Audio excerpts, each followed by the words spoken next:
Buenas tardes, bienvenidos.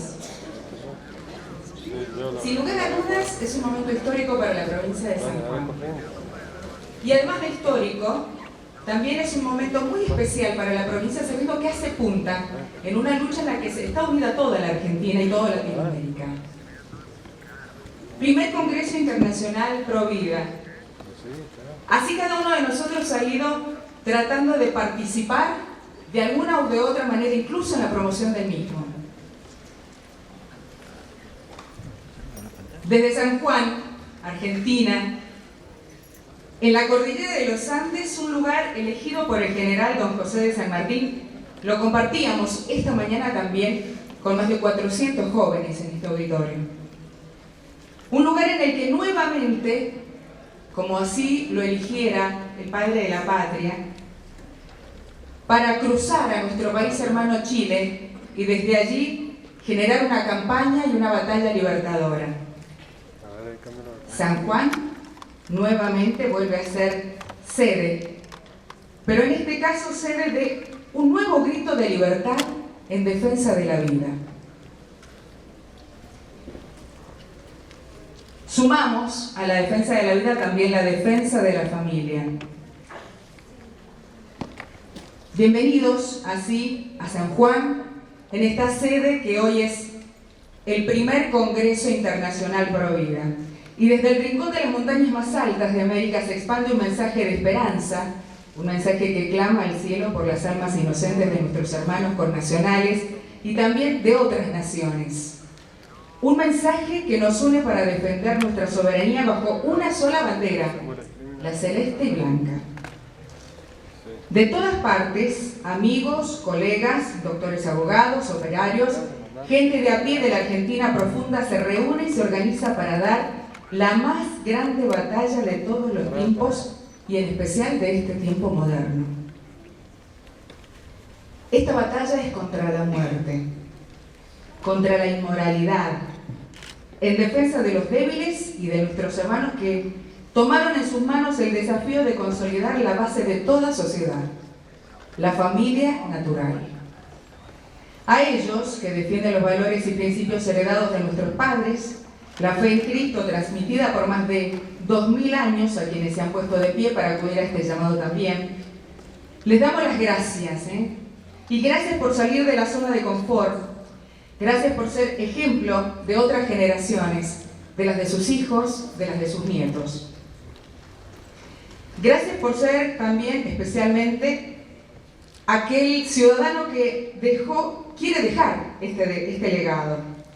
Esta enseñanza que trasciende las limitaciones del tiempo a través de nuestros hijos, quienes van a heredar nuestra voluntad.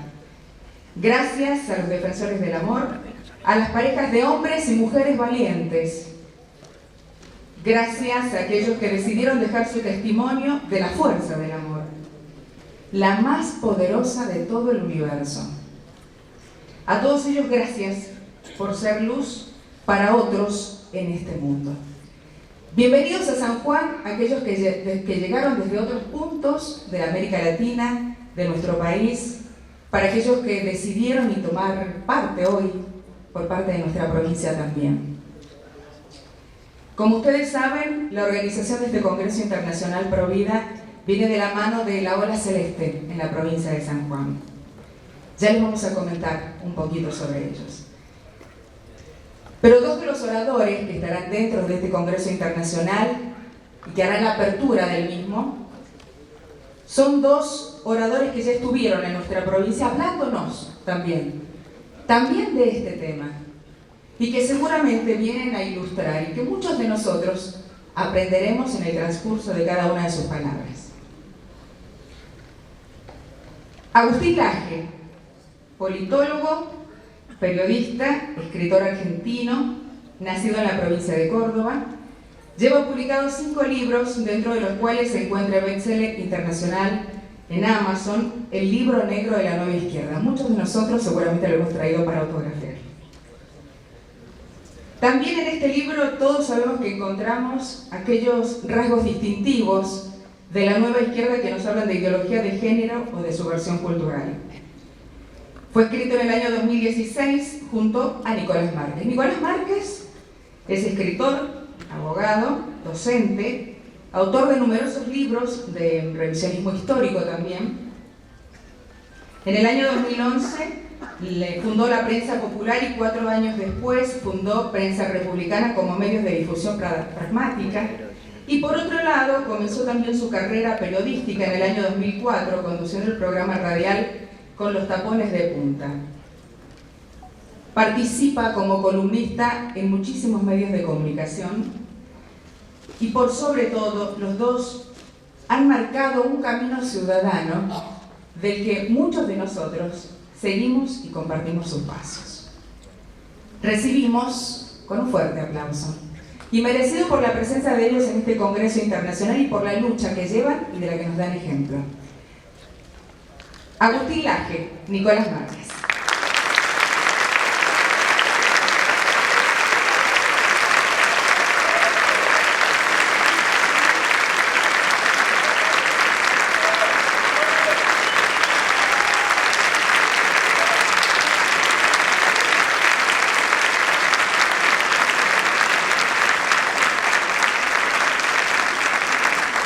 Muy buenas tardes a todos.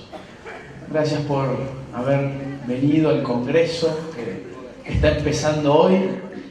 Gracias a las autoridades de las organizaciones, a todos los que han puesto su granito de arena para que este Congreso se pueda llevar adelante. Van a tener conferencias muy interesantes. Mañana va a estar Sara Winter, va a estar Oneto, varios amigos argentinos también van a estar dando sus conferencias, así que la cosa va a estar más que interesante. Ustedes saben que cuando yo posteaba en mis redes sociales el flyer del Congreso desde Buenos Aires, recriminaban un poco los amigos de allá, pero ¿cómo puede ser que esto salga en San Juan y no acá en Buenos Aires? ¿No? Es decir, es importante. Ni siquiera la prensa local pudo tapar lo que hoy se está haciendo y los diarios que muchas veces tratan de ocultar lo más que pueden todas las cosas que nosotros hacemos.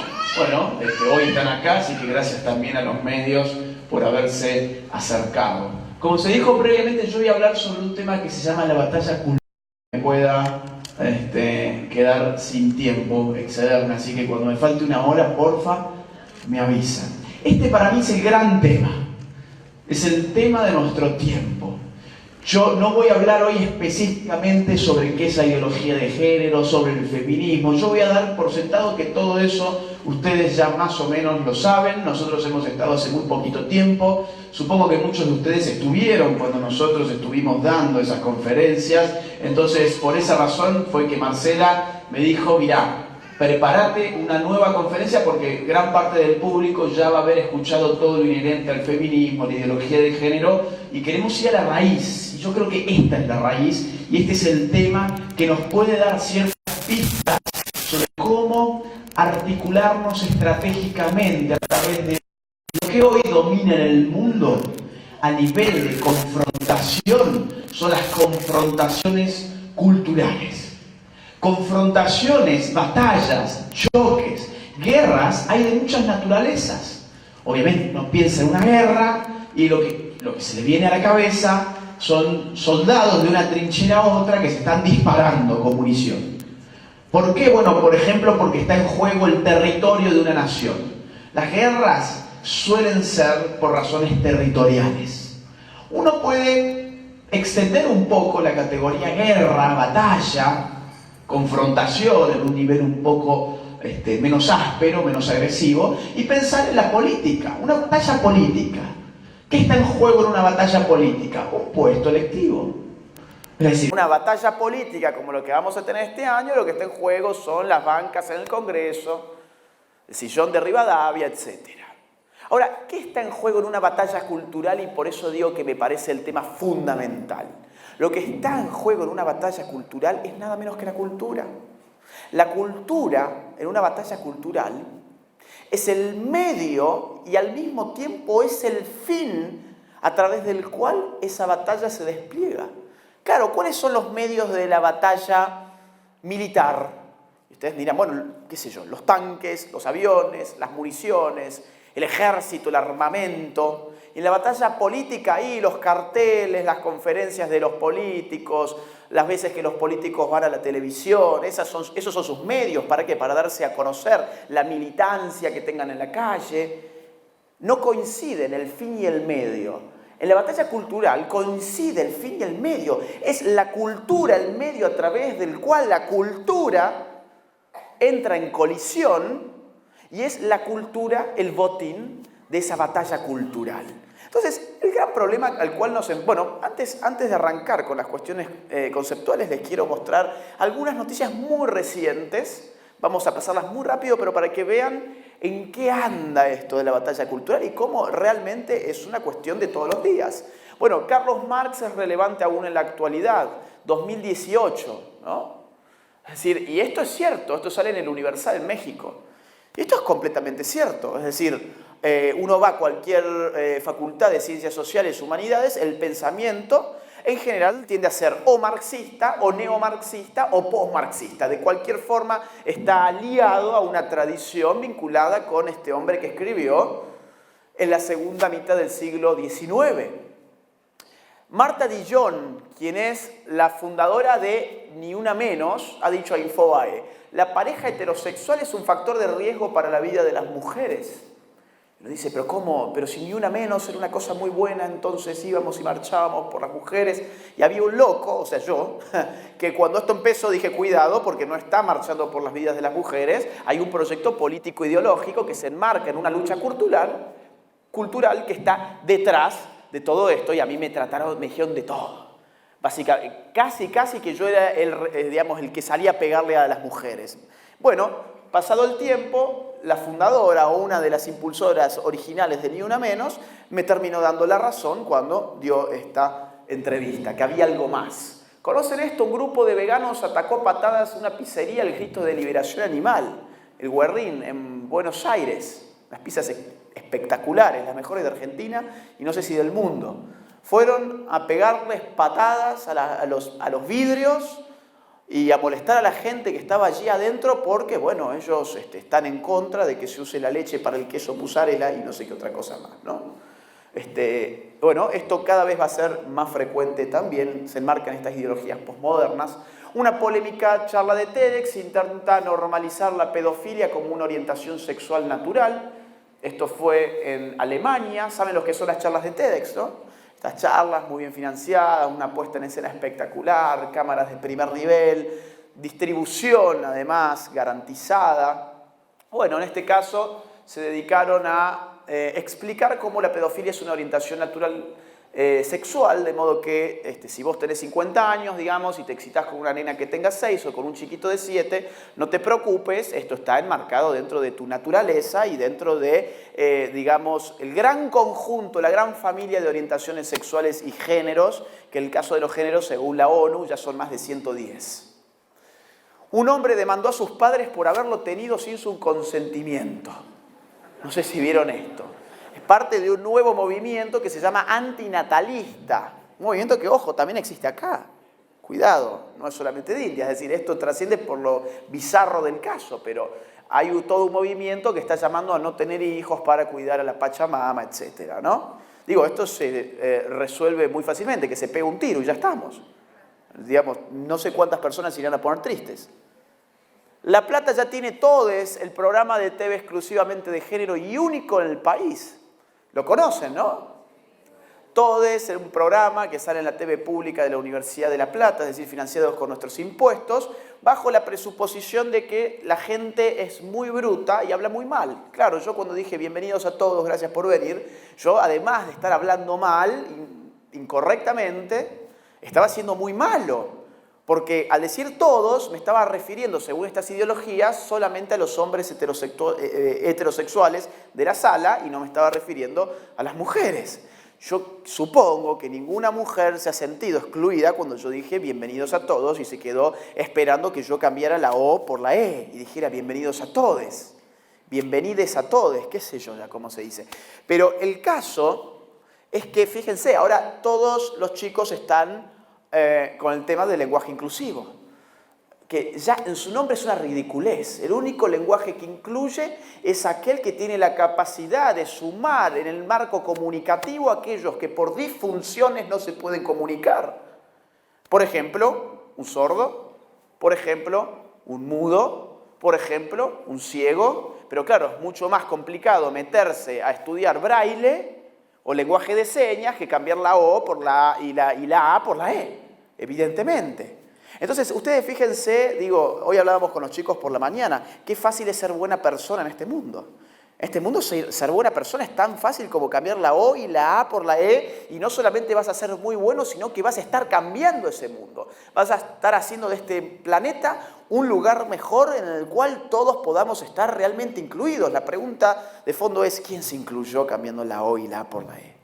Pero todo el mundo cree en esta estupidez hoy, ¿no? Y encima pagamos con nuestros impuestos este tipo de imbecilidad. Luis Novarecio apoyó la legalización del aborto en el Congreso. La vida y la muerte son conceptos culturales, dice Luis Novarecio. Fíjense esta relativización extrema de la vida y de la muerte. Es un concepto cultural. ¿Esto qué significa? Bueno, que es un concepto arbitrario, porque la cultura es lo que hace el hombre. La naturaleza es lo que nos es dado. La vida no nos es dada. La vida la construimos nosotros mismos, y así como la construimos podemos pensar en deconstruirla. Y ese es el llamamiento oficial, por eso la cuestión de la deconstrucción está tan en boga hoy como palabrita pintoresca que todo el mundo hoy quiere utilizar sin tener la más remota idea, por ejemplo, de que viene de la filosofía postestructuralista francesa de los 80. O sea, no están creando nada nuevo, quédense tranquilos. Y fíjense, bueno, todo obviamente ya lo vamos a ver, pero toda la cobertura que tuvo la voz de Luis Novarecio como si estuviésemos frente a una eminencia, un premio Nobel de ciencia, ¿no? Y él hablándonos sobre que para él la vida y la muerte son conceptos culturales. Diario Clarín nos ha informado recientemente este caso. Confesó estar enamorada, se casó con una estación de tren y asegura tener sexo mental con ella. Carol contó que su relación con el edificio comenzó en 2011 y 4 años después se casó con ella. Fíjense, o sea, digo, para que no entiendan bien qué está pasando acá, esta es Carol y esta pared es su esposo. Según lo que dice el título del diario. Digo, si se casó, entonces estamos entre marido y mujer. Ahora, acá hay un problema, evidentemente, que es que esto está mal titulado. ¿Cómo debería ser este título? Bueno, una mujer con X patología psiquiátrica o problema psicológico, piensa que se ha casado con una estación de tren y piensa o cree que tiene sexo con ella. Digamos, es tan fácil como eso. ¿Querés informar esta estupidez? Bueno, podés informarla, pero informarla bien. Ahora, no, ¿por qué no se informa bien? Porque si uno lee la nota, va a ver que el diario te dice, no, esto no es ningún problema, ¿eh? No se vayan a pensar que es un problema. Esto es una orientación sexual llamada objetofilia. O sea que si ustedes se rieron, ustedes son objetofóbicos. Cuando la fobia es una enfermedad, con lo cual ella no tiene ningún problema psicológico, pero ustedes sí. ¿Se dan cuenta? O sea, eso es batalla cultural, eso es batalla psicopolítica. Bueno, algo parecido, mujer se casa con muñeca zombie, planea tener hijos para criarlos juntas. Se casó con esta muñeca zombie. Y esto es un casamiento y el diario te informa que van a tener hijos. O sea, es una estupidez. Otra cosa hubiese sido poner extraña patología psiquiátrica hace pensar a una mujer que se va a casar con una espantosa muñeca zombie. Eso, nada más. Ahora, ¿cómo esto está informado? Está informado de esa forma a propósito. Y eso es lo que quiero que llegue como... Bueno, fíjense, la misma, ella me hace feliz, la amo, joven se casará con su muñeca zombie y revela los íntimos detalles de su historia romántica. Esto es una historia romántica, ¿se dan cuenta? Digo, esto es la presión psicopolítica que están ejerciendo hoy los medios en el marco de esta guerra cultural. Este seguramente lo conoce, ya lo hablamos el año pasado, la increíble transformación de un hombre de 52 años en una niña, ahora dice que tiene 6 años. Fíjense el titular, la increíble transformación. Yo les pregunto, ¿se transformó en algo? No, sigue siendo el mismo tipo de 52 años. ¿Es increíble un gordito de 52 años con un peluquín y con un babero? No, no es increíble tampoco. Digo, ¿y entonces por qué titular así? Todo esto obviamente tiene una finalidad. La finalidad es modificar los patrones culturales en los cuales nosotros nos movemos. Modificando la cultura se modifica la forma en que nosotros entendemos la realidad en sí. Entonces, el gran problema en esta conferencia es determinar qué significa cultura en primer término. Hemos estado hablando de batalla cultural, la cultura, modificar la cultura, una guerra en estos términos. ¿Pero qué es la cultura? Bueno, muchos entienden, por ejemplo, que la cultura ven a Shakespeare, digamos, Ahí dicen, bueno, esto es una obra de gente culta, gente con cultura. Quien lee Shakespeare es una persona que se está cultivando. Ahora, yo les pregunto, por ejemplo, leer a Vikis Hippolytakis, ¿es propio de la cultura? Y ahí ya empieza a haber ruido, ¿no? Porque decimos, a ver, sí y no. Y está bien esa respuesta, sí y no. Porque la cultura tiene varias acepciones y por eso es tan difícil de comprender. Lamentablemente tenemos una sola palabra para decir cosas muy distintas entre sí. Hay un sentido elitista de la cultura, que es el que nos dice que la cultura es aquello que te cultiva, que te forma. Hay una gradación cultural en la cual Shakespeare es propio de la cultura y Vikis Hippolytakis no es una persona culta, ni nadie se va a volver culto por leer a la pobre de Vikis Hippolytakis, digo, ¿no?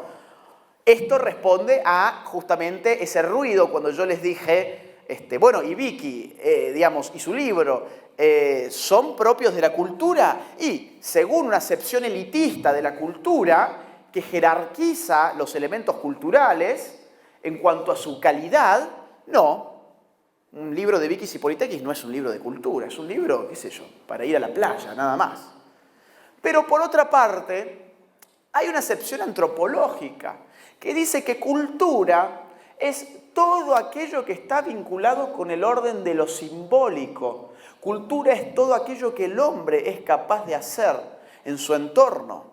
Y acá, entonces la conclusión es sí, o sea, es tanta cultura el libro de Shakespeare como el libro de Vikis Hippolytakis. Entonces tenemos la palabra cultura utilizada para dos cosas que no tienen nada que ver una con otra. Una implica una jerarquía y la otra una horizontalidad, donde no se discrimina, donde todo pasa a ser cultura. Y es una forma de ver las cosas. Yo no digo que esté bien ni que está mal, digo que están haciendo referencia a dos cosas que no tienen nada que ver. Y hay una acepción estética también de cultura. Es decir, nosotros entendemos, por ejemplo, que un museo es un ámbito de cultura, pero una carnicería no es un lugar de cultura. Entendemos que hay ciertos restaurantes que se pueden constituir por el tipo de comida que allí se sirve como espacios culturales, y entendemos, por ejemplo, que McDonald's no es parte, digamos, de lo que es un entorno cultural. La cultura a un nivel estético remite a la inutilidad. No lo digo esto en carácter peyorativo, sino todo lo contrario. Es aquello que no tiene una instrumentalización, que no se instrumentaliza. Ustedes saben, por ejemplo, que ocio en latín se dice otium y negocio en latín se dice neg, de negación, neg, otium. La negación del ocio es el negocio. La negación del ocio es el negocio. Y en el ocio la cultura se recrea según la acepción estética de la cultura, no como descanso, porque el descanso está en función del negocio, del trabajar, sino como una recreación en lo inútil, en lo que no nos remite a un marco de utilidad. Tener un cuadro, por ejemplo. Entonces tenemos tres acepciones de cultura muy distintas una de la otra. Digo, ¿cómo pensar la batalla cultural teniendo distintas acepciones de cultura? Yo la pensaría como una batalla que se desarrolla por dominar elementos culturales que tienen un impacto concreto en la realidad del hombre. Por ejemplo, una batalla cultural puede involucrar un cuadro del Che Guevara que después termina colgándose en la Casa Rosada, como de hecho ha pasado. Es decir, eso es un objeto cultural del campo estético, que lo colocamos en la Casa Rosada para que toda la gente que entra va y lo ve, pero yo no diría de la misma forma que es un objeto cultural pasible de ingresar en una lucha cultural, no sé, un cuadro de Mickey Mouse, digamos, o de la Pata Daisy, ¿no? O sea, los objetos culturales de una batalla cultural y los elementos culturales de una batalla cultural están asociados a su capacidad de transformar una realidad. Es por eso que la cultura que a nosotros nos importa en las batallas culturales es una conjunción de estas tres acepciones. Es una conjunción. La cultura entendida como moral, como códigos de conducta, la cultura entendida como símbolos, el pañuelo verde, la cultura entendida como valores, la cultura entendida como instituciones, la cultura entendida como jerarquías, la cultura entendida como creencias. Esos son elementos culturales que hoy están en juego. ¿Y por qué hablamos de batalla? Bueno, porque evidentemente una batalla incluye ciertos aspectos como estrategias, tácticas, una dirección consciente de la batalla. Quien va a una batalla sabe que está dando una batalla, sabe para qué la está dando y cómo la debe dar, es decir, táctica y estratégicamente hablando, y esto se enmarca en un conflicto de cierta envergadura. Cuando hablamos de batalla cultural estamos hablando entonces de lo siguiente, lo hice bien cortito.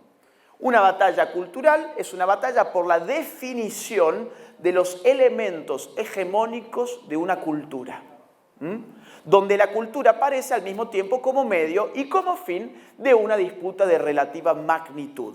Eso es una batalla cultural, una batalla donde uno, a través de medios culturales, entiéndase como medios culturales, un museo, un colegio, una universidad, un show de rock, un canal de televisión, una radio, un diario, un canal de YouTube, la cuenta de Twitter, la cuenta de Instagram. Uno trata de tener una ofensiva o una defensiva en el marco de un conflicto de cierta envergadura. A ver, esto es muy simple. Lo que nosotros hicimos como Ola Celeste fue una batalla cultural. Hubo un conflicto de envergadura, la gente se hizo de argumentos y no nos tiramos tiros. ¿Pero qué nos tiramos? Ideas. Las ideas eran las que estaban en el campo de batalla. Y nosotros nos dimos cuenta en un momento que no teníamos armamentos. Teníamos municiones que eran ideas, pero ¿cómo activamos esas municiones? Necesitamos un arma para disparar una munición. Y esa arma es los medios de comunicación. Y nos dimos con que teníamos municiones, pero no teníamos armas. Teníamos apenas armas caseras, que eran las redes sociales. Y nos movimos haciendo una guerra de guerrillas cultural con redes sociales y convocando por WhatsApp. Porque, seamos sinceros, los medios nos dieron las espaldas. Los partidos políticos tradicionales nos hicieron la guerra. Las universidades nos hicieron la guerra. Los colegios nos hicieron la guerra. Y nosotros resistimos como una guerra de guerrillas resiste, como puede, con medios precarios. Pero ¿saben qué? Ganamos ese round, no ganamos la guerra. Ganamos un round de una batalla de tipo cultural. Ya vamos a seguir viendo algunos conceptos más. ¿Por qué son tan importantes hoy las batallas culturales? Porque hay un nuevo orden social que se ha dado en llamar posmodernidad. No sé si han escuchado alguna vez este término, es decir, no estamos más en la modernidad, estamos en la posmodernidad. Han habido cambios tecnoeconómicos. Hoy ya no vivimos, por ejemplo, en una sociedad industrializada. Eso es mentira. El 80% del PBI de los Estados Unidos se explica por su sector industrial. ¿Sabían ustedes eso? Perdón, por su sector de servicios, quiero decir. El sector servicios, el 80% del PBI yanqui es servicios. Algo muy parecido pasa con Gran Bretaña, lo mismo pasa con España, lo mismo pasa con los países más avanzados del mundo. La industria hoy ya no es la verdadera generadora de riqueza. Lo que hoy te genera riqueza son los servicios. ¿Y los servicios qué producen? Intangibilidad, producen cultura. No te producen una máquina, te producen un servicio, algo intangible. Foucault, no sé si alguien ha escuchado Foucault, Michel Foucault, es muy estudiado en las facultades de humanidades, en las facultades de ciencias sociales. Bueno, lo que más se rescata de él es una teoría de un libro que se llama Vigilar y Castigar, que es la del panóptico. Hacia atrás, perdón. Que es la del panóptico. Él dice, ¿cómo funciona en la modernidad, no en la posmodernidad? Él escribe en la modernidad. ¿Cómo funciona en la modernidad el poder? Y él dice, funciona como en esas cárceles donde están todas las celdas en circunferencia. Y en el centro aparece una torre de vigilancia en la cual un solo sujeto puede controlar a todos. Miran, claro, porque su visión le da para mirar a todos. Y la particularidad es que los que están presos, dice él, no pueden mirar a ver si el sujeto está ahí adentro o no porque está oscuro. Entonces no saben si realmente están bajo el ojo de la vigilancia, pero la posibilidad de estar siendo vigilado siempre existe. Entonces, por las dudas, uno va internalizando ese poder, dice Foucault, y se va autodisciplinando. Esto hoy opera, pero ya no opera así. hoy opera de una forma mucho más eficiente. Si acá hay un ojo que mira a todos, ¿qué fue Gran Hermano? Fueron muchos ojos mirando a pocos. Es exactamente el principio contrario. Ahora, nosotros no necesitamos ser vigilados. Nosotros necesitamos vigilar un producto cultural que nos es presentado como norma de conducta a la cual nosotros debemos imitar. Entonces ya no tenemos un poder disciplinador que con rigor nos dice qué tenemos que hacer. Todo lo contrario, hoy el poder se reduce a seducción. Hoy el poder te seduce, te presenta en forma de reality show, te presenta en forma de Bailando por un sueño de Marcelo Tinelli, que después saldrá con su pañuelo verde y dirá de la lucha feminista de las mujeres, etc. Se te presenta en la mesa de Mirta Legrand. Son muchos ojos mirando a uno, no uno mirando a muchos. Fíjense cómo el mundo ha hecho esto posible en la medida que hoy el poder viaja a la velocidad de la señal electrónica. La electrónica no solamente nos ha conectado para que comerciemos a través de Mercado Libre. La electrónica nos ha conectado como vía a través de la cual el poder puede fluir de un instante a otro como nunca antes y ponernos a nosotros a vigilar lo que debemos hacer y no a los demás a vigilarnos a nosotros. Es terrible lo que está pasando, pero este es el mundo de la posmodernidad. Este mundo ha visto un aumento exponencial de las instituciones educativas y su control político. Hoy como nunca, y mejor dicho, desde los 50, desde la década del 50 hasta hoy, a lo que ha asistido Occidente es a la multiplicación sin parar de universidades y de escuelas. ¿Y esto es bueno o esto es malo? Y según como se lo mire. Si yo tengo un control político, burocrático, centralizado de lo que ejércitos de niños y jóvenes deben salir repitiendo, y yo te diría, es bueno según cuál es ese contenido.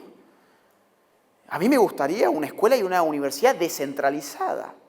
Hay proyectos muy interesantes que obviamente el poder político no los quiso poner en práctica, como por ejemplo el sistema de vouchers. Es decir, el sistema de vouchers, ¿en qué, digamos, de qué se trataba? Una idea de Milton Friedman. Bueno, dejemos de financiar a las escuelas y financiemos a las personas que van a las escuelas. Mejor dicho, los padres de familia le demos un voucher para que ese padre de familia escoja a dónde quiere mandar a su hijo, a qué escuela quiere mandar, para que las escuelas ofrezcan lo que los padres de familia están buscando y no lo que el político dice que las escuelas tienen que ofrecer. Fíjense qué simple sería reformar el sistema educativo. No se trata de quitar la educación pública, significa de dejar de financiar a las escuelas y financiar a los padres de familia que van a financiar ellos con su libre adhesión a una escuela en particular. Sin embargo, esto sería sacarle poder al poder de la política. Otro rasgo más que quiero traer hoy: el avance constante de organizaciones internacionales sobre la soberanía de los países, de los estados-nación. ¿Qué caracteriza al Estado moderno? Su soberanía. ¿Qué es la soberanía? El poder efectivo, en última instancia, que tiene un Estado para ordenarse en su propio territorio. Si yo como Estado no puedo decidir cuál es la ley que se aplica en mi territorio, entonces yo no soy un Estado. Así de simple. ¿Y hoy qué tenemos? Bueno, hay gente que dice que estamos yendo hacia un gobierno mundial y parece que la cosa puede ir hacia ahí. Es decir, tenemos una injerencia permanente de Naciones Unidas, de la Corte Interamericana, por ejemplo, con el caso de 7 jueces llamando el año pasado a legalizar el matrimonio homosexual, la adopción homosexual y las leyes de identidad de género en toda América Latina. 7 jueces de esta Corte, enero del año pasado. El Fondo Monetario, ustedes sabrán que en el preacuerdo del crédito del FMI con la Argentina, nosotros nos comprometimos a implementar políticas de género, salud sexual, reproductiva, léase aborto. El Banco Mundial, que nos ha prestado también plata a cambio de políticas de género, la Organización Mundial de la Salud, etc. Es decir, hoy estamos viviendo, digamos, la emergencia de algo que ya podría empezar a entenderse como un gobierno mundial que ha hecho que las naciones, y mejor dicho el Estado-nación, pierdan su soberanía efectiva sobre su territorio. Un aumento exponencial de las ONGs con impacto sobre esas organizaciones internacionales. Fíjense qué interesante, en 1909 en el mundo había 176 ONGs con impacto internacional sobre las organizaciones internacionales. En 1989 ese número se fue a 4.624 y hoy es por lo menos el doble. ¿Qué hacen estas ONGs? Van y presionan y se meten en donde saben que se tienen que meter, que son los organismos internacionales, que es donde se cocina todo esto. Por eso, por ejemplo, la conferencia de mujeres y de población en ONU, que fueron en el año 94 y 95, las feministas con sus ONGs estuvieron todas allí presentes bajando su línea. Mientras nosotros, obviamente, no hacíamos nada porque no estamos entendiendo esta dinámica. Fíjense, seguramente estos logos se les hacen a ustedes muy conocidos. Open Society, que es la fundación de George Soros, Bill y Melinda Gates Foundation, la Fundación Rockefeller, la Fundación Ford, la IPPF, esa seguramente que la conocen, financió aquí el aborto con más de 5 millones de dólares. Y hay, en este nuevo mundo postmoderno, una revolución comunicativa sin precedentes, que viene de la mano de Internet. Es decir, esto ustedes lo saben muy bien, pero me gusta por los números. 1995, 40 millones de usuarios de Internet en el mundo. Eso viene ese año. En el 2008, 1.400 millones. Y hoy, 3.585 millones de usuarios en el mundo. Es una brutalidad. Esto es el signo de nuestra esperanza hoy. Esto es lo que a nosotros nos ha salvado del aborto en Argentina. Internet, en la medida en que no se regule ni te reprima, y muchas veces lo hace, los dueños de las redes sociales más importantes del mundo están trabajando para la ideología de género, para el aborto, en la medida en que vos te zafás de esos bloqueos, es la herramienta que más nosotros necesitamos aprender a utilizar porque es la única que tenemos. Bueno, acá puse un ejemplo, YouTube. Cada minuto a YouTube se suben 300 horas de video. Cada minuto 300 horas. Se ven 3.25 mil millones de horas de video al mes. En promedio hay 1 billón de visualizaciones de video en celulares al día. Esto es algo que la televisión nunca hubiese imaginado.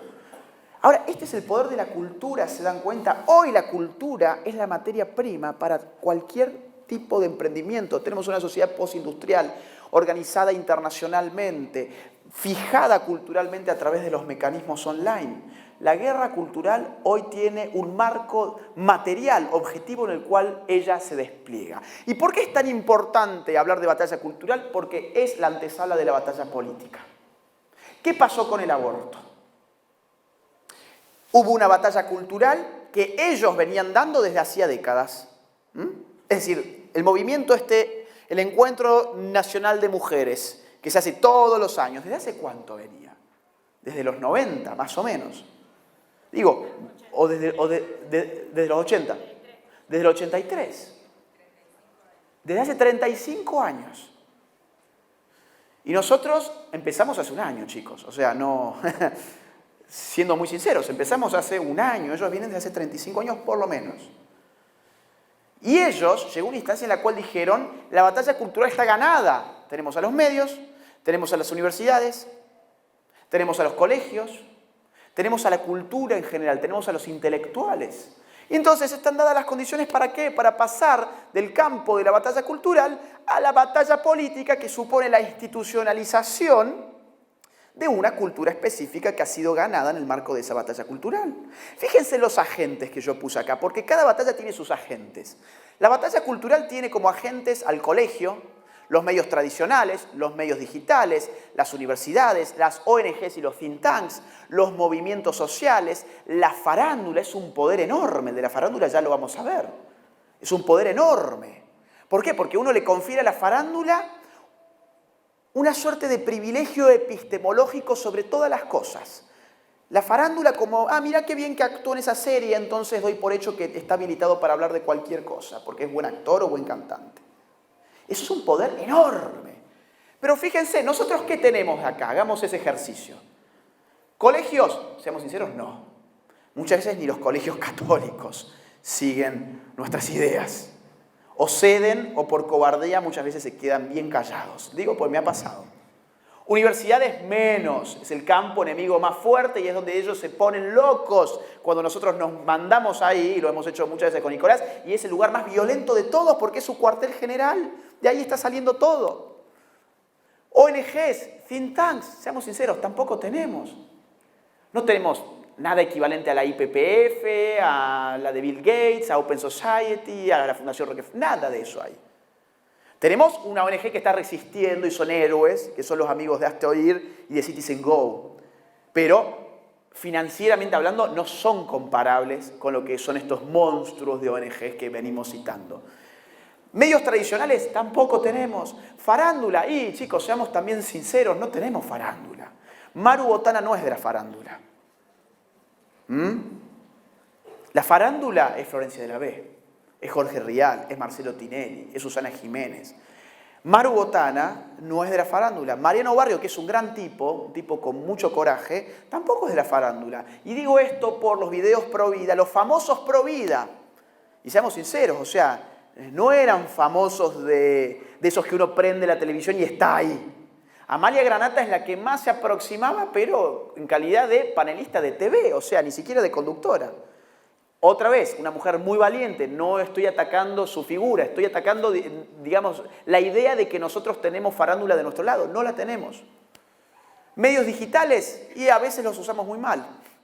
Tenemos que aprender a utilizar Twitter. ¿Qué significa esto? Twitter hoy es el termómetro de los medios tradicionales. ¿Qué es ese termómetro? ¿Cómo se establece? A través de los trend topics. Los hashtags se van enumerando en función de la frecuencia y la cantidad del uso. Nosotros podemos, hoy mismo, si queremos, por ejemplo, si todos acá tuviésemos Twitter y decimos, en este mismo minuto todos tuiteamos un mismo hashtag, yo les aseguro que hay muchas probabilidades de que eso se imponga como hashtag internacional, como trend topic en toda Argentina, y mucha gente empieza a hablar de esto. Tenemos que organizarnos, hacer células de 5 personas con un jefe, articuladas con otras células de 5 personas con un jefe. Los jefes en un mismo grupo de WhatsApp dicen, el día martes el hashtag va a ser Defendamos la Vida, por ejemplo. Se le avisa a todos los grupos y a esa hora todos tuiteamos exactamente lo mismo con el mismo hashtag. No es tan difícil, digo, no nos cuesta plata, cosas así podemos hacer. A veces no sabemos utilizar los medios digitales. Y movimientos sociales, yo diría, es lo único que realmente tenemos. Es decir, acá se ha creado un movimiento social importante que han sido, por un lado, la Ola Celeste y por otro lado, Con mis hijos no te metas. Pero fíjense lo poquitísimo que tenemos dentro de todo un campo amplio de agentes que están interviniendo en esta batalla. Cuando esto pasa a la política, pasa a los mecanismos institucionales, el Congreso, los senadores votan, los diputados votan, la cosa se hace ley, se veta, no se veta. Ya toda la cosa institucional es la cristalización de una lucha previa. Y esa batalla política no solamente está determinada por esta batalla cultural previa, sino que está influenciada por esas fuerzas internacionales que vimos anteriormente. Entonces, la democracia se supondría que tendría lugar si solamente de abajo hacia arriba se están condicionando las políticas públicas. Pero las políticas públicas hoy también están condicionadas de arriba hacia abajo. Con lo cual, la fuerza que nosotros tenemos que tener acá tiene que duplicar por lo menos la fuerza de las organizaciones internacionales que están presionando para hacer lo contrario. La gran pregunta entonces en este marco es ¿qué es la democracia entonces? ¿Tenemos una democracia real? La democracia como ideología te la dice la propia palabra, demoscratia, el gobierno del pueblo, el poder en el pueblo. Un pueblo que gobierna y se gobierna a sí mismo, es el objeto y es el sujeto del poder al mismo tiempo. Ahora, eso es una ideología. La verdad de la democracia como realidad es que es un sistema competitivo en el cual ciertos sujetos disputan el voto del público, nada más. ¿Y cómo se disputa el voto del público? Atendiendo a una abstracción que se llama opinión pública. La opinión pública es la condensación de las opiniones particulares que a ese político le dan una señal de cuál tiene que ser su discurso político si ese político quiere ganar una elección. Un político que dice aquello que él sabe que la opinión pública no acepta, no es un buen político en la democracia, es un político llamado a perder la elección. Un buen político dice aquello que él piensa que la gente piensa y que la gente quiere escuchar. Si nosotros nos callamos, en esa competición por el voto, la opinión pública la determina la opinión publicada y movimientos minoritarios que saben influir sobre esa opinión pública. Digo, es un dilema enorme que nos tiene que llevar a reflexiones importantes. La primera gran reflexión respecto de esto, para que no piensen que yo estoy hablando en el vacío, sino que esto tiene un correlato importante, es que el peso de nuestro voto no está en el momento en que nosotros lo ponemos en la urna. Ese no es el valor que tiene nuestro voto. Nuestro voto vale como amenaza previa, capaz de configurar en masa un discurso político que cristalice en la opinión pública y que direccione la opinión de las campañas políticas del país. Eso es lo que nosotros tenemos que hacer. No simplemente, bueno, ahora voy a votar al candidato pro vida. No, previamente tengo que hacer que todos los candidatos sean pro vida. Como hoy son todos pro aborto. ¿Y por qué son todos pro aborto? Porque realmente son pañuelos verdes. No, no nos engañemos. Porque piensan que con el pañuelo verde van a tener más votos y van a tener a los medios de su lado, cosa que es cierta. Fíjense, los políticos son, por un lado, esclavos de esa opinión pública. A ver, ¿vieron esta estupidez, no? Macri es revolución, que le ponía la carita del Che Guevara. ¿Se acuerdan de eso? Y uno dice, para un poco, ¿no? O sea, el Macri, el Che Guevara, a mí no me gusta, ustedes saben, el Che Guevara, pero esto es una tontera. Fíjense, Theresa May, primera ministra británica, ¿no? Del Partido Conservador. ¿Saben quién aparece en el brazalete? Frida Kahlo. ¿Por qué ella usa un brazalete de Frida Kahlo? Por la batalla cultural. Porque hoy es el ícono de la liberación femenina y bueno, ella es una mujer, es conservadora y dirá, bueno, también necesito un poco de voto progre, entonces me voy a poner y voy a hacer así para que se vea bien que lo tengo a Frida Kahlo en el brazalete. De la misma forma que Macri dice, yo necesito voto de estos tontitos que andan con la remera del Che Guevara, así que tendré que hacer una donde esté yo como el Che Guevara. Ahora, cuidado, también el poder político es digitador de la opinión pública una vez que ya se ha hecho del poder. Fíjense esto fue un convenio que se firmó mientras se debatía el aborto entre el gobierno nacional y la Fundación Huésped para que ésta fuera la que llevara adelante los planes de educación sexual integral. La Fundación Huésped fue la organización que encabezó la campaña del aborto financiada por Planned Parenthood. Fíjense esto otro, también con el sello de la presidencia, muestra fotográfica en un museo, etc. El nombre del evento, Familia, modelo para desarmar. O sea, el Estado dice, la familia es un modelo para desarmar, no es un modelo para auxiliar. O sea, también de arriba hacia abajo, ellos van intentando modificar esa opinión pública. Voy a dar un pantallazo rápido de cómo son las tácticas que se están utilizando en estas batallas culturales, ¿ok? Primero que nada, ellos falsean sistemáticamente los datos. Fíjense esto, más de 500.000 abortos inseguros al año en la Argentina. Es lo que hemos escuchado como eslogan hasta el hartazgo el año pasado. 500.000 abortos clandestinos, 500.000 mujeres abortan, etc. ¿Cómo se desmonta esto? Muy simple. A ver, no tenemos un número de cuántos abortos por año se realizan porque es una práctica ilegal, pero sí tenemos, por ejemplo, cuántos niños nacen por año en la Argentina.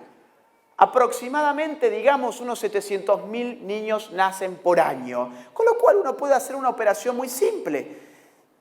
1.200.000 aproximadamente de embarazos por año, al sumar 700.000 y 500.000, dentro de los cuales, 700.000 abortan, siguen con su embarazo y 500.000 abortan. ¿Qué proporción nos arroja esto? Que el 41% de los embarazos en Argentina terminan en aborto. Es una proporción que no existe en ningún lugar del mundo, ni siquiera allí donde el aborto ha sido legalizado desde los años 70. No existe que el 41% de los embarazos de un país termine en aborto. Es decir, es una operación lógica muy simple la que estamos haciendo, que sirve para desmontar un número agigantado. Más datos falsos, son miles las mujeres que mueren por abortos todos los años, bla, bla, bla. Fíjense, este es el uso de la farándula, ¿no? Florencia de la B dice, en nuestro país mueren 54 mujeres por minuto por abortos clandestinos. Esta cifra, claro, ahora entra a la cadena para que vean cómo esto empieza a replicarse. Ángel de Brito, un chimentero, seguido por 3.1 millón de personas. ¿Se acuerdan? Todos mirando a uno. Ya no es uno mirando a todos. Todos mirando a uno. Ángel Britos dice, el movimiento que se armó con las actrices es muy fuerte, mueren 54 mujeres por minuto, dice Flor de la B. A 3.1 millón de personas le va a llegar esto.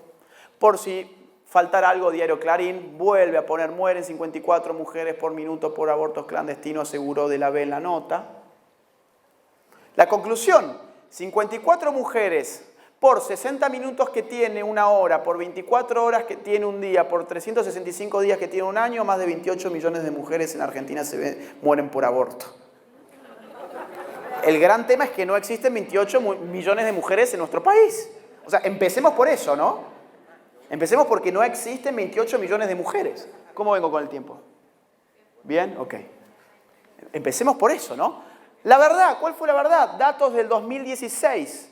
Los que se tenían en ese momento en que Florencia de la B habló fueron del 2000, digamos, porque siempre estos datos están rezagados en el tiempo. Nunca tenemos el dato de hoy, porque esta cosa es burocrática y tarda en aparecer, pero este es el dato oficial que había en ese momento, que nos hablaba de 43 muertes por aborto en todo el año.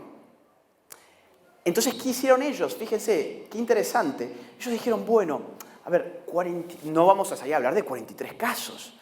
¿Qué vamos a decir? Vamos a decir entonces que el aborto es la primer causa de mortalidad materna. No vamos a dar números, pero diciendo eso va a parecer una cosa espectacular. Va a parecer, o sea, un número astronómico. La principal causa de muerte materna. ¿Y qué hicimos, o qué hicieron, mejor dicho, importantes referentes pro vida? Le pidieron a la Secretaría de Salud, oiga, dígame, de estos 43, ¿cuántos fueron abortos espontáneos y cuántos fueron abortos inducidos? ¿Cuál fue la conclusión de eso? Esto. El Ministerio de Salud admite que el aborto no es la primera causa de muerte materna porque la cifra finalmente no era 43, sino que era 31. Fíjense, puede ser una frivolidad estar pensando en si 43, si 31, pero es importantísimo para derribar un mito que utilizaron para no darte las cifras y para que la cosa siguiera sonando a problema de salud pública. Tenemos a partir de este año los datos del 2017. Esos datos nos hablan de 19 mujeres muertas por abortos clandestinos. Bajamos de 31 a 19 en un año sin aborto legal. 19 mujeres muertas por aborto clandestino, por supuesto que es una lástima enorme, es una tristeza enorme. Desde luego, cada vida es valiosa, cada muerte es lamentable, pero 19 no configura un problema de salud pública. ¿Qué sí es un problema de salud pública? Las 6.049 mujeres que se mueren al año por tumor maligno de mama. Díganme ustedes, ¿cuál es el color del pañuelito en favor, digamos, de pedirle al Estado políticas de salud, digamos, para asistir a estas mujeres, para la prevención, para los tomógrafos, etcétera? ¿Cuál es el color? ¿Cuáles son las marchas de las feministas que dicen representar a la mujer en la Argentina y estar al lado de sus sufrimientos y peleando por su vida? ¿Ustedes escucharon en la televisión alguna vez que se discuta esto? O, por ejemplo, 1216 muertes por tumor maligno del cuello de útero. O, por ejemplo, más de 550 mujeres que murieron por hambre en la Argentina. De hambre. No, marchas para eso no hay porque, bueno, lo que importa por alguna razón es el aborto. Falsos alarmismos oportunos. Estos tipos te van a tirar toda la carne al asador en el momento justo, aunque tengan que falsear la realidad. ¿Se acuerdan de esto? ¿Cuándo se votó el aborto? ¿Ustedes se acuerdan? El 8 de agosto. ¿Qué fecha ven acá? 6 de agosto, 2 días antes. Una joven de 22 años murió por aborto clandestino en Santiago del Estero, la tercera mujer, etc. Te vas a este otro medio. Una mujer de 22 años murió en Santiago del Estero por un aborto clandestino, tenía 2 hijos, te informa de lo mismo. Te vas a La Nación, es decir, vamos de diarios, de izquierda, derecha, de centro, conservadores, no, etc. La historia de Liliana Herrera, la joven de 22 años y madre de 2 hijos que murió tras un aborto clandestino. Y por supuesto, los pañuelos verdes, esto es pura propaganda, es pura propaganda. Página 12, desde luego. Otra muerte evitable por aborto clandestino en Santiago del Estero, etcétera, el pañuelo verde. Hasta que supimos, cuando pasó el tema, cuando ya no se subsana el problema, que el Ministerio de Salud de Santiago del Estero negó que la causa de la muerte de una mujer haya sido un aborto clandestino, en función de toda la historia clínica que se hizo pública. Se hizo público el caso con la historia clínica. Y obviamente ninguno de estos medios salió a informar esto. Era una movida de la prensa. Otra más. Día 8 de agosto, día en que se votó el aborto. Los estragos de la clandestinidad, otra mujer en estado grave por un aborto clandestino, esta vez en Mendoza. Diario La Nación, o sea, todos te informan lo mismo, fíjense, ya no hay izquierda, derecha, no, todos te informan lo mismo. Mendoza, una mujer lucha por su vida tras hacerse un aborto clandestino, claro, para que el senador diga, uy, no, la verdad, tengo que votar a favor de la ley. Vía Mendoza, que es de Clarín, del grupo Clarín, una mujer está en terapia intensiva tras practicarse un aborto clandestino, tiene 34 años, es madre de 5 hijos, etc. Hasta que finalmente, los Andes, el día 15 de agosto, o sea, se tardaron un poco los muchachos, ¿no? El 15 de agosto, alta la mujer internada en el hospital en cuestión, comprobaron que sufrió un aborto espontáneo. No había sido ningún aborto clandestino, había sido un aborto espontáneo. Otro más, Elizabeth tenía 34 años, otra mujer por un aborto clandestino, etc. Se hizo un aborto con una rama de perejil y murió, su hijo de 2 años quedó huérfano. Fecha, 14 de agosto, ni bien aprobado el aborto, cosa de que todos nos enfurezcamos. ¿Cómo pudimos llegar a no querer el aborto para nuestra sociedad? Esto es consecuencia de esos senadores que votaron en contra. Diario Clarín, lo mismo, una mujer de 34 años murió por un aborto casero. Hasta que, el 21 de agosto, supimos que con las fotos que los medios estaban dando, incluso por la televisión, acá en Crónica, murió por un aborto clandestino, se trataba de una chica paraguaya, de la cual habían robado la foto, pensando que nadie se iba a enterar, y habían dicho que ella se había muerto por un aborto clandestino, y ella salió y dijo, pero esperen esto, ustedes están locos, yo estoy viviendo, soy de Paraguay, no tengo nada que ver, y soy pro vida encima. Ellos no contaban con que esta chica era pro vida. ¿Se dan cuenta? O sea, esto es lo que están haciendo los medios de comunicación hegemónicos en la Argentina. No importa si Página 12, si La Nación, no importa nada. Y por supuesto ocultan casos verdaderos, es decir, mientras te falsean algunos, te ocultan otros verdaderos que están pasando. Adolescente murió tras un aborto y llevan a juicio a la médica. El caso de Kayla Jones, que fue en el sur del país, en Esquel. No sé si lo conocen, una chiquita. Está el video donde la madre sale hablando y la madre te desgarra. Yo lo quería traer al video, pero era fuerte. La madre te desgarra porque ella dice, a mí me dijeron que el aborto era seguro, porque se hacía en un hospital y porque era legal. Y mi hija se murió. Claro, te vendieron que el aborto era seguro y el aborto no es seguro. Te vendieron que el aborto era gratuito y no es gratuito. Y ahora te quieren vender que el aborto es legal y no es legal tampoco el aborto. Hay casos no punibles que hoy te los están pasando como si fuesen legales y no es lo mismo. Hay una guerra semántica en ese sentido también. Silencian voces opositoras, táctica número 4. ¿Conocen a Babi Echecopar? Fue penalizado por la justicia y ahora le obligan a tener especialistas de género en su programa de radio, feministas y especialistas en género, para que hablen X cantidad de minutos con la prohibición expresa de que él y su equipo refute antes, durante y después a los supuestos especialistas en género. ¿Cómo se llama aquello que no se puede refutar? ¿Cómo se llama aquello que no es pasible de crítica? Dogma. Un dogma es algo que aceptamos sin ninguna crítica, por revelación, digamos, en una religión. Ahora, ¿cuál es la revelación de la ideología de género? ¿Por qué no se puede criticar? ¿Por qué tienen que obligar a una persona a tener estas personas, a su vez, en un programa radial que no es el suyo? Conocen el caso, lo hablamos el año pasado, pero por si alguien no estuvo, el autobús Gastoil en España, un autobús que decía los niños tienen pene, las niñas tienen vulva, que no te engañen. Un juez salió a prohibir la circulación de este autobús diciendo que era transfobia, era crimen de odio, porque hay niños con vagina y hay niñas con pene, según él, que perdió hasta hoy su libertad de circulación y su libertad de expresión, desde luego. Ahora sacaron otro, este año, en febrero, que dice así, no es violencia de género, es violencia doméstica. Con esto, ¿qué intentaban hacer? Incluir a aquellos que están invisibilizados, que son los hombres golpeados por mujeres y la violencia dentro de las parejas homosexuales. ¿Qué pasó? De inmediato en Valencia un juez dijo, esto es un crimen de odio.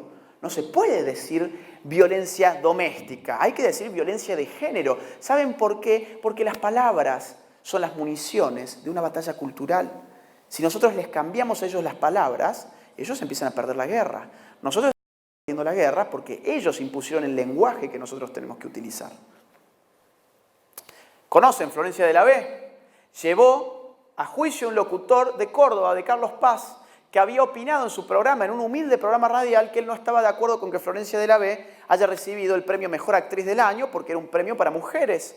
¿Y qué pasó? Intervino INADI. INADI lo sometió a cursos de reeducación. Suena hollywoodense, ¿no? O sea, suena como una distopía totalitaria de ciencia ficción. Te pongo acá porque vos no estás bien educado conforme a lo que yo quiero que vos pienses, así que vení y atendé los cursos que te tengo que dar, así salís como un buen ciudadano pensando lo que yo quiero que vos pienses.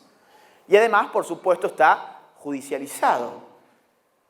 Pareja cristiana pagará multa de $150.000 por no hacer pastel para boda gay. Esto fue en Oregon. Esto fue un caso que llegó hasta la Corte Suprema de Justicia de los Estados Unidos, duró muchísimos años el litigio. ¿Qué perdieron en concreto estos panaderos? Su libertad religiosa, que incluye el derecho a objetar conciencia, y su libertad económica, que incluye el derecho a comerciar o no comerciar con quien ellos quieran. 5. Criminalizan y estigmatizan a los que pensamos distinto de ellos. Los antiderechos somos nosotros. ¿Vieron esta palabra que está muy de moda? Digo, ¿antiderechos de qué? Si nosotros precisamente estamos defendiendo el derecho del niño por nacer a poder vivir, nada más y nada menos. ¿Antiderecho de qué? Esto es tan absurdo como si el día de mañana se presentara una ley para legalizar, un proyecto de ley para legalizar, digamos, el robo de los motochorros. ¿Vieron que está todo el fenómeno este de los motochorros? Bueno, loco, la verdad es que tenemos que asumir que los motochorros sucedieron y van a seguir sucediendo. Son parte de la realidad. Entonces, ¿qué tenemos que hacer? Legalizarlos. El mismo esquema de pensamiento que esta gente aplica. Y entonces hay gente que va a decir, no, mirá, yo quiero andar libre por la calle sin estar viendo a ver si no me van a robar. ¿Cómo que querés legalizar? Ah, sos un antiderecho porque le estás queriendo conculcar el derecho al motochorro a robarte. No, no soy un antiderecho. Soy una persona que defiende mi derecho de propiedad. En este caso, somos personas que defendemos el derecho a vivir, ni nada más ni nada menos. Pero ahora somos los antiderechos, estamos estigmatizados de esa forma. Y nos dicen que nosotros tenemos un discurso de odio. Fíjense, no me anda el láser, acá está. Tenemos un discurso de odio, claro. Todo lo que no comulga con las ideas de ellos hoy se catalogan como discurso de odio. ¿Qué es el discurso de odio? ¿Quién establece el discurso de odio? Establece qué es un discurso de odio aquel que tiene el poder cultural para decir qué es y qué no es un discurso de odio. Ir a hacer caca en un altar no es un discurso de odio, ponerse ropa como si una fuera la Virgen María y hacer una suerte de aborto no es un discurso de odio. Un discurso de odio es, por ejemplo, lo que yo estoy haciendo ahora según estos cánones. Promueven una espiral del silencio.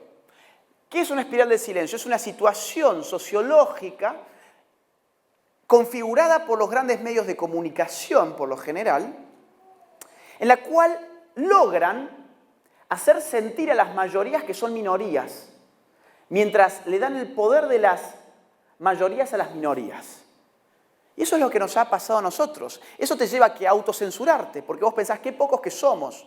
Somos pocos, yo estoy en una minoría, la gente no piensa como yo. Además me han dicho que yo soy un retrógrado, yo soy una persona que está viviendo en la Edad Media, también como nos dicen. Entonces, ¿qué logran? Que nos autocensuremos, que nuestra moral esté por el piso.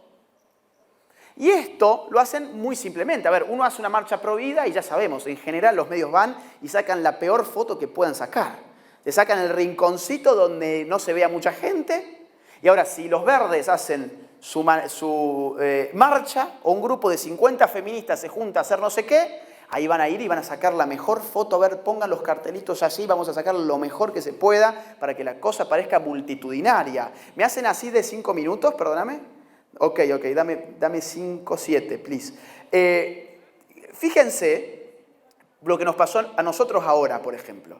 Estábamos en Jujuy, llenamos una cancha de básquet con 1.300 personas y fueron 2 feministas a hacer lío afuera y el titular de los medios de comunicación fue repudio a Laje y Márquez en Jujuy. No fue, más de 1000 personas fueron a ver la presentación de un libro. Fuimos a Salta, metimos 900 personas en un auditorio, quedaron 100 afuera porque ya no había más lugar. Tuvimos 10 feministas haciendo ruido afuera, vino la gente del Tribuno y nos hizo una nota, nos robó media hora de nuestra vida para el día siguiente publicar una frase así de corta de lo que nosotros le habíamos dicho, y todo el resto de la nota era el repudio a Laji Márquez, no hablaron ni del número de gente que había, todo eso tiene una intencionalidad, que es darle a entender a la gente que el repudio fue masivo y nosotros estábamos escondidos abajo de un escritorio temblando, ¿no? Ahora, ¿quién se entera de que eso no fue así? Las 900 personas que están acá y punto. Y las personas que afortunadamente ahora pueden vernos por redes sociales, por eso digo, las redes son importantísimas. Y utilizan, por supuesto, a la farándula. Claro, digamos, ¿saben ustedes quién es ella? Lali Espósito. Lali Espósito, que es muy seguida por niñas que tienen entre 11 y 17 años, más o menos, 11, 16 más o menos, ha difundido como nadie este símbolo en la comunidad adolescente y puber, digamos. Ahora, ¿este símbolo qué es? ¿Simplemente es el símbolo del aborto? No, gracias a Lali Espósito, hoy ese símbolo es el símbolo de estar a la moda. Es el símbolo de que si vos querés ser tan linda como Lali Espósito, cantar bien, actuar bien, entre comillas, por supuesto, cantar bien, entre comillas, actuar bien, entre comillas, y estar tan diosa como Lali Espósito, y bueno, vas a tener que no solamente tener los ademanes de Lali, usar el tipo de zapatos que usa, el tipo de vestidos que usa, sino además, por supuesto, el pañuelo verde central en la figura, que además lo exhibe en los Grammy Latinos. El uso de la farándula, Darín, los actores pidiendo aborto legal. En los Oscar, claro, no van a ir con el pañuelo verde, donde el aborto es legal desde los 70. ¿Qué hacen? Van con el pin de Planned Parenthood. O sea, esto es una agenda progresiva. Llevan el pin de Planned Parenthood a los Oscars, las actrices. ¿Y cuál es el resultado? Obviamente, estar a la moda, chicos. Esto se ha convertido en una moda. Las chicas no tienen la más pálida idea de en qué consiste la problemática del aborto y andan, bueno, viste, con todos los brillitos, la cuestión. Es un carnaval. El aborto hoy es un carnaval en la República Argentina. Ahora, si vos sos pro vida, y como es el caso de esta chica, que es lesbiana además, salís a la calle con tu pañuelo celeste en Buenos Aires, te pones frente a un peligro, que es que te maten a trompadas. A ella le pasó esto, entre 5 la tiraron al piso y la reventaron a trompadas en el piso. ¿Eso qué es? Espiral del silencio también. Es mejor no te exhibas como provida porque la vas a pagar de una u otra forma, sea con un insulto, sea con que alguien te mira mal, o sea directamente en el piso, te matamos a trompadas. Voy a ir cerrando. 7 se recuestan sobre la fuerza de las organizaciones internacionales, por eso hice toda esa introducción. La ONU felicita a la Argentina y le pide que aprobemos la ley, la aprobación de la ley. Digo, a ver, un Estado soberano tiene poderes. El poder que representa al pueblo es el Congreso, el poder legislativo. Ese poder se debe al pueblo que lo vota, al pueblo que lo elige. Los burócratas de la ONU son los que eligen a nuestro Congreso. Afortunadamente, por ahora no. Pero sí son los que mandan muchas veces. Y cuando manda no el pueblo, sino fuerzas extranjeras, no hay un gobierno del pueblo. Hay un gobierno de intereses foráneos. ¿Quién es la ONU para decirle a Argentina qué tiene o qué no tiene que aprobar? No es nadie la ONU para decirnos qué tenemos que hacer en nuestro territorio, a menos que asumamos que nuestro Estado ya no es más soberano. Y por supuesto, cuando se rechazó, la ONU lamenta profundamente el rechazo del Senado, bla, bla, bla. Mandaron una carta, toda la cosa. La Corte Interamericana, lo que les conté recién, pidió el matrimonio igualitario, la adopción homosexual y la ley de identidad de género para todos los países miembros. Con muy buen financiamiento actúa esta gente. Ya cierro, no se me pongan mal. ¿Se acuerdan de esto? Un día antes de la votación pusieron $1 millón en The New York Times para teñir la contratapa de verde. ¿Quién lo puso? Amnistía Internacional. ¿Nosotros tuvimos $1 millón de alguien para hacer nuestras campañas? Y esta gente se lo gasta en una tapa, en una contratapa de New York Times. Imagínense la cantidad de plata que esta gente tiene. Como para gastarse $1 millón en poner... A ver, si a nosotros nos dan $1 millón, ¿nosotros vamos a ir a teñir la contratapa de New York Times de celeste? No, hacemos eso si nos dan una cantidad astronómica. Decimos, a ver, ¿en qué más podemos gastarla? Y bueno, a ver, poneme el color celeste en The New York Times. Digo, ¿cuánta plata está manejando esta gente? Y el discurso imperialista demográfico otra vez. Acá decía a los senadores, el mundo los está observando. O sea, ustedes no se deben a sus votantes, al pueblo argentino, a pesar de que digan representarlo. Ustedes se deben a ese mundo que los está mirando. ¿Y quién es ese mundo? ¿Es el mundo como tal? No, es el mundo de la gente que maneja el dinero para manejar el mundo. Así de simple. Que tiene $1 millón para poner la contratapa de New York Times en verde. Bueno, Planned Parenthood invirtió más de 5 millones en blanco, por lo menos. Esto es lo que sabemos que está en blanco. Habrá que ver cuánto hay en negro también. En dólares en Argentina para promocionar el aborto. Hay gente que dice, ay no, eso son todas mentiras. No, métanse a ippf.org, se van a About IPPF, Financial, y ahí hacen clic en este link, Financial Statements, y ahí van a poder ver todo el reporte financiero en blanco, y subrayo en blanco porque yo intuyo que puede haber plata por debajo de la mesa también, ¿no? Esto, bueno, ya sabemos de los órganos, ahora expande el negocio hacia el tratamiento hormonal. Es un gran negocio todo esto. Hay gente que se piensa que está haciendo una revolución. No, las revoluciones se hacen de abajo hacia arriba, no de arriba hacia abajo. LGBTI de Open Society de George Soros, ya vimos recién el logo. Warren Buffett dona más de $1.200 millones a la industria del aborto. Fíjense, estos son los números. Bill Gates y Warren Buffett están apoyando financieramente el aborto. Ustedes, si no creen, pueden entrar en la propia página de la Fundación de Bill y Melinda Gates. Planificación familiar, y ahí tienen la estrategia donde el aborto es un componente imprescindible para Bill Gates. Voy a ir cerrando, déjenme, listo. Lo último que les digo, lo último. A ver, yo quería hacer un análisis bien cortito, en este caso porque no tengo tiempo, de los escenarios de América Latina. Yo dividí acá en 3 categorías algunos países de la región, no todos, algunos. Los favorables a la ideología de género, los eclécticos, dubitativos, que están todavía muy tibios, que no se sabe muy bien para dónde van, y los contrarios. La cosa, a mi juicio, viene así. Los favorables, sin lugar a dudas, son Argentina, Uruguay, Chile, México. México ahora, sobre todo con el cambio de gobierno, se viene con todo allá la ideología de género, con AMLO, López Obrador en el poder. Eclécticos, Colombia, Bolivia, Ecuador y Perú. Perú hasta hace muy poquito estaba entre los países contrarios a la ideología de género. Ahí nació Con mis hijos no te metas. Pero ahora con el cambio de gobierno están acelerando. Los otros días hubo muchos reveses en materia de género en el Perú. Se han impuesto finalmente la currícula escolar en género, etc. Y Movimiento Con mis hijos no te metas está volviendo a reaccionar afortunadamente. Y los contrarios son el Paraguay, que tiene un gobierno que se ha declarado pro vida y pro familia. Brasil, con el reciente cambio de gobierno.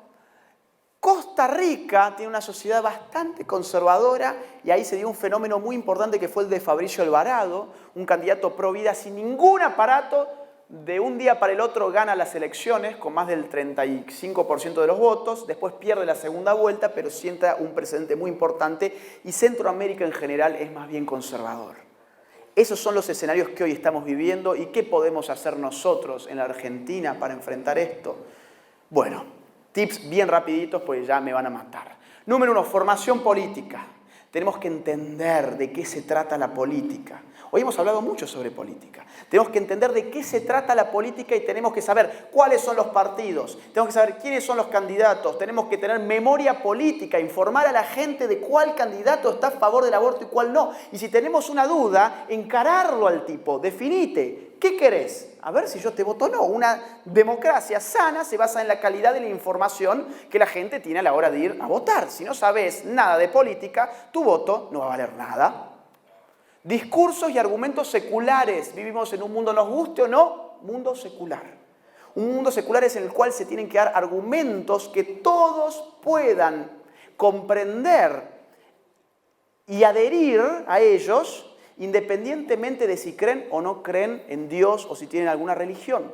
Cuando nosotros defendemos nuestras posturas desde la religión, vamos muertos porque solidificamos el estereotipo que se ha hecho de nosotros como tipos fanáticos religiosos que no queremos otra cosa más que el imperio de nuestra religión como obligación social.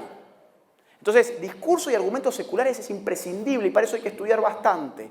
Rebeldía, hay que aprovechar de que nosotros no somos el establishment y sacarle el jugo en el sentido de darle épica a esta cruzada. Cada vez más jóvenes vienen. ¿Por qué es eso? Porque entienden los jóvenes que esto tiene épica. ¿Qué épica puede tener estar diciendo lo mismo que te dice Netflix, Hollywood, tu profesor de la facultad, tu profesor del colegio, lo mismo que te dice Canal 13 con sus telenovelas, lo mismo que te dice George Soros, lo mismo que te dice Bill Gates? O sea, eso no es revolución. Sos un estúpido si pensás que eso es la revolución. Hoy en día, llamativamente, los conservadores son los revolucionarios. Y la izquierda son los conservadores. Raro lo que está pasando, ¿no? Digo, la rebeldía es un componente imprescindible si queremos llegar a las nuevas generaciones, a los más jóvenes. Compromiso militante. Si no tenés ganas de ir a la marcha, anda lo mismo. Si no tenés ganas, anda lo mismo.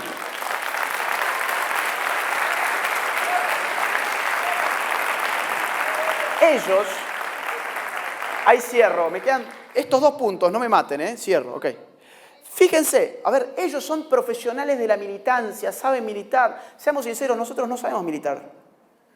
Ellos agarran, van con los bombos, ya saben qué tamaño tiene que tener las banderas, le hacen los huequitos para que el viento pase, tienen una serie de cánticos ya prearmados, tienen aparte toda una garra cuando lo cantan y no sé qué. Y nosotros a veces vamos medios tímidos y a veces ni vamos porque nos queremos quedar viendo la televisión o haciendo otra cosa. Digo, vayan a las marchas, vengan a los eventos, vengan porque estas son instancias de formación.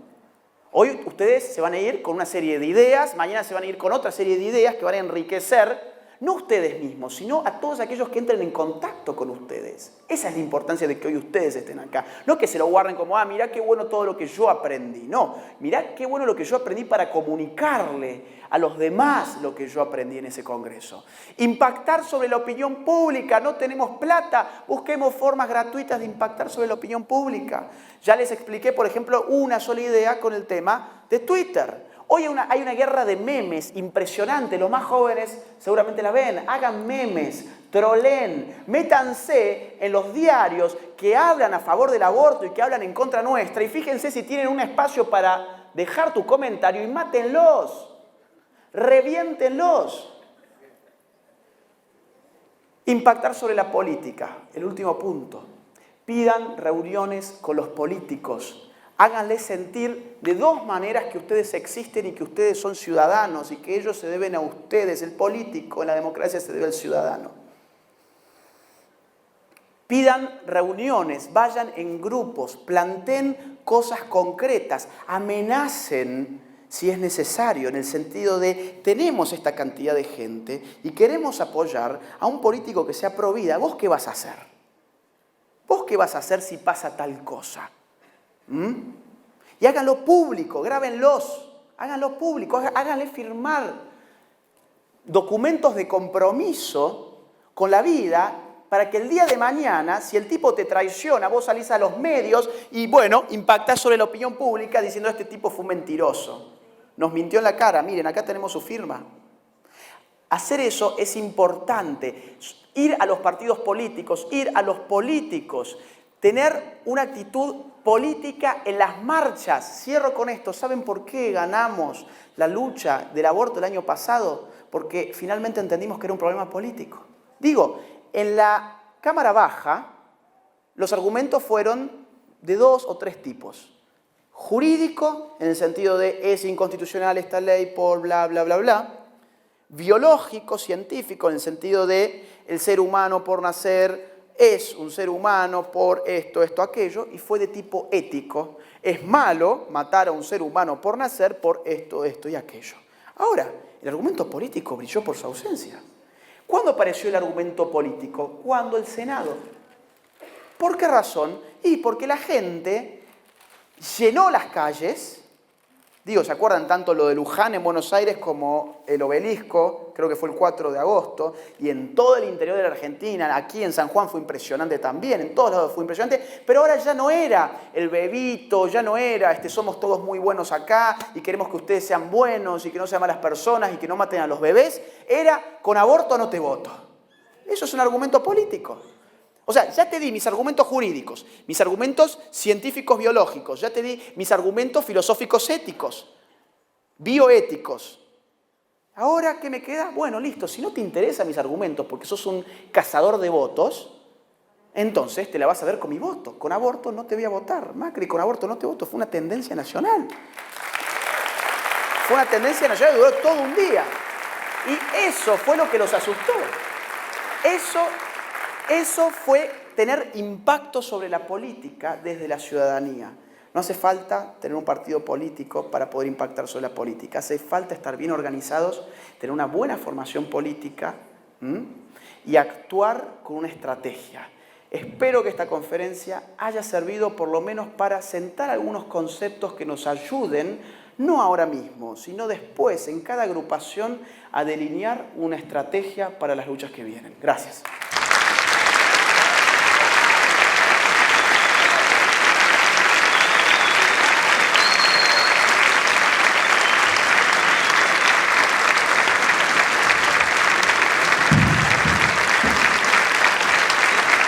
Muchas gracias. Agustín Laje, nos hemos agradecido, muchas gracias por compartir todo ese proceso de investigación, un proceso también que se ha hecho dentro de la educación para él, un proceso formal, un proceso científico. Y la verdad es que nos facilita el camino a la hora de elaborar conceptos, hasta de elaborar respuestas, También nos ayuda el concepto para aclarar incluso, y él lo permite, el concepto a la hora también de diferir, ¿no? Y de no estar de acuerdo. Para todos aquellos que lo vinieron y también fueron parte. Muchísimas gracias, Agustín. Primer Congreso Internacional Provida, charla inédita de Agustín Laje, por primera vez en la provincia de San Juan con esta charla inédita. Y desde acá la vamos a seguramente seguir compartiendo a través de los medios digitales seguramente y también seguramente cada uno de nosotros como multiplicador en el lugar donde se encuentre.